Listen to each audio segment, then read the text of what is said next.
Hello बच्चों, DElEd second semester के online class में आपका स्वागत है।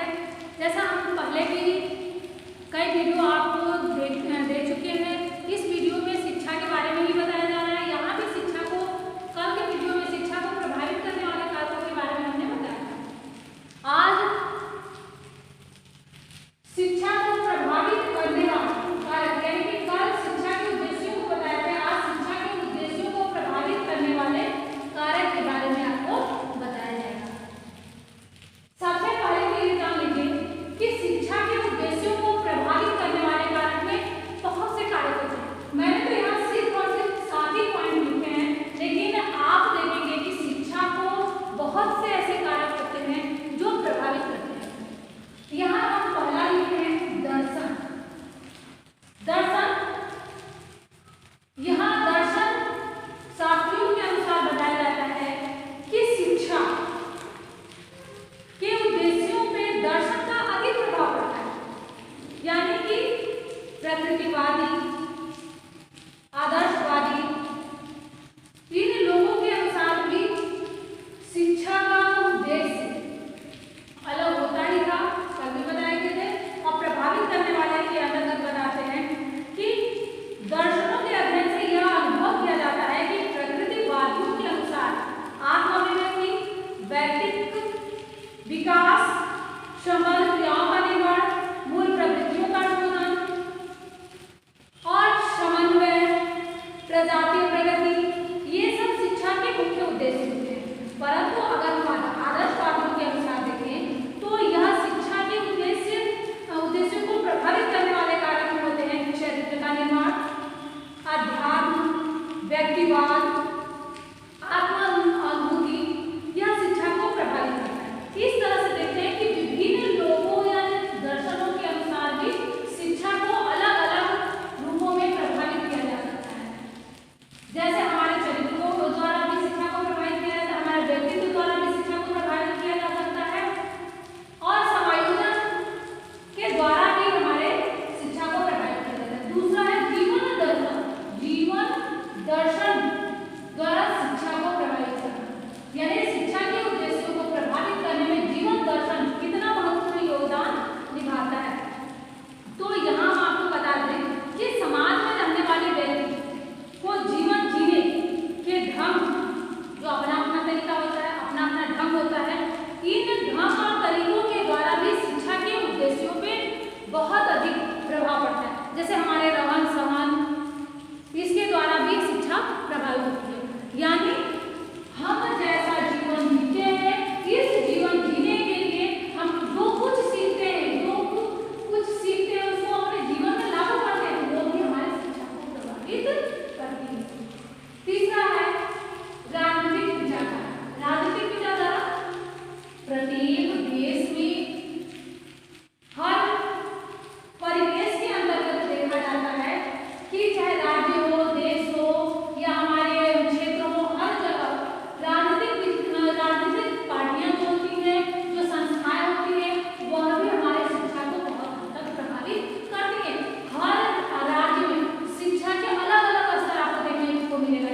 अमेरिका को ले लीजिए, जापान लीजिए, चीन लीजिए, यहाँ पे टेक्नोलॉजी इतनी तेजी से आगे बढ़ रही है कि वहाँ शिक्षा में इन्हीं सब चीजों का प्रयोग किया जाता है, जबकि हमारे यहाँ अभी भी वही बुकों के आधार पर, किताबों के आधार पर शिक्षा प्रदान की जा रही है।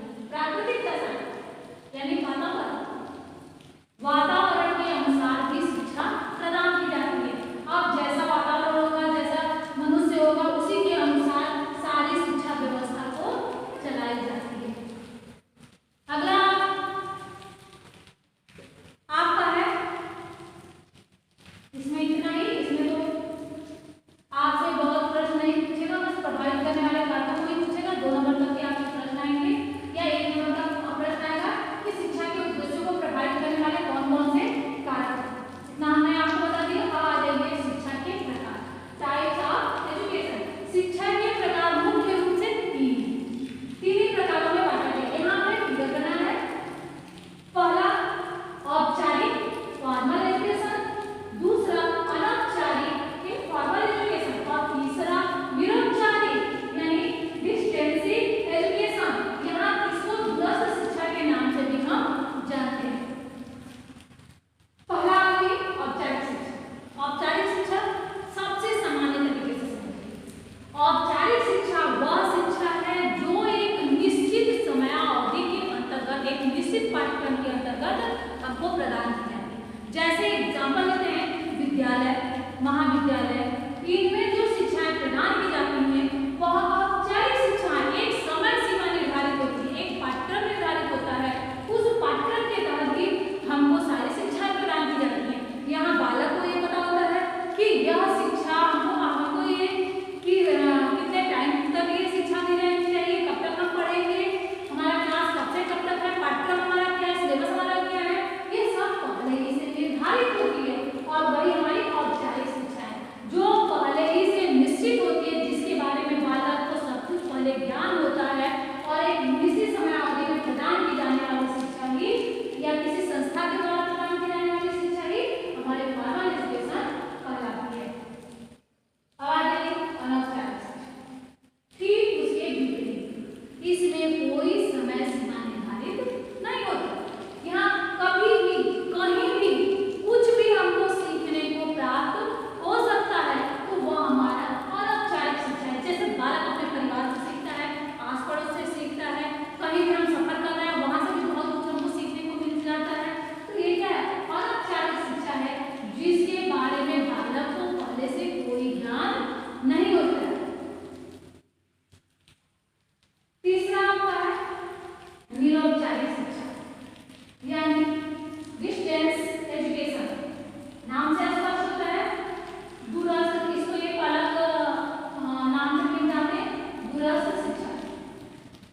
इसके अंतर्गत दोनों के बीच रास्ता निकाला। आज आधुनिक समय में बहुत से व्यक्ति विद्यालय में नहीं जा पाते हैं, किसी भी संस्थाओं में प्रवेश नहीं ले पाते हैं और एक निश्चित समय में उनको शिक्षा ग्रहण करने में बहुत असुविधा होती है और औपचारिक शिक्षा उनके लिए बहुत ज्यादा उपयोगी सिद्ध नहीं होती।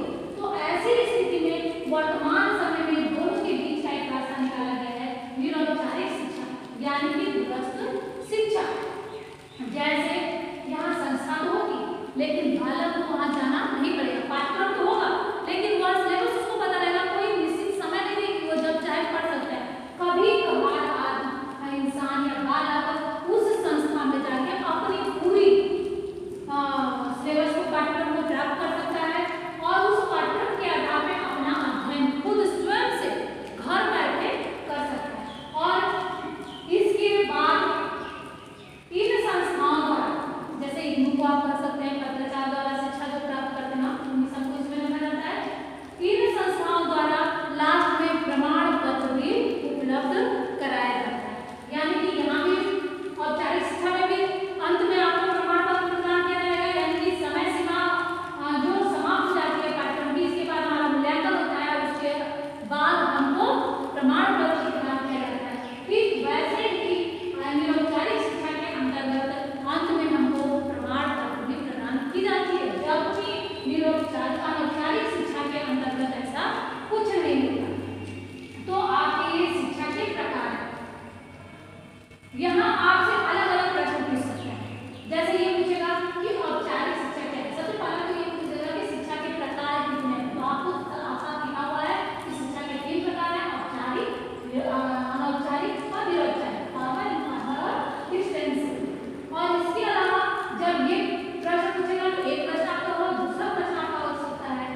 जैसे